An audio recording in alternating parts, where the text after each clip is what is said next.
In this video, we'll be looking at how to solve an exponential function without using logarithms. So there are multiple ways to solve an exponential functions. We can use logarithms, we can use a calculator, but this way is pretty cute, and so I will show it to you right now.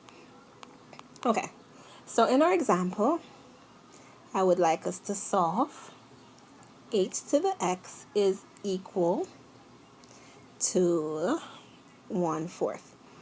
Now, if at all possible, what you want to try to do is get this thing down to the same base.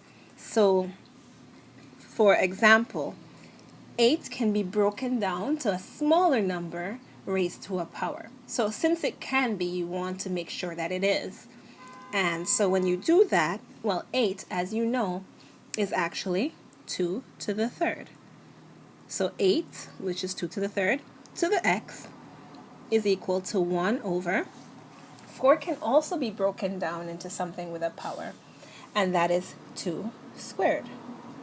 All right, so now that we're there, we can simplify each side.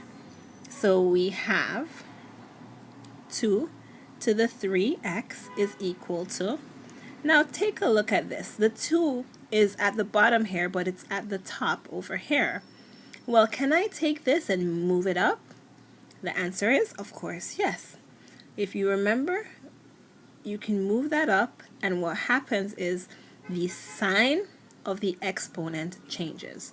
Oops, not the actual value, but just the sign. So this is actually 2 to the negative 2. All right, so now we have two things with a base of 2. We have 2 to the 3x, and we have 2 to the negative 2. This implies that both these things have to be the same, since 2 to the 3x is the same as 2 to the negative 2.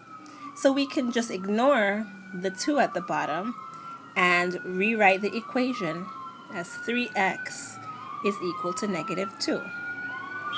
All right, at this point, it becomes pretty simple to solve. Here I am competing with the sirens again. All right, so at this point, in order to isolate the x, we divide both sides by 3, and we get that x is equal to negative 2 over 3.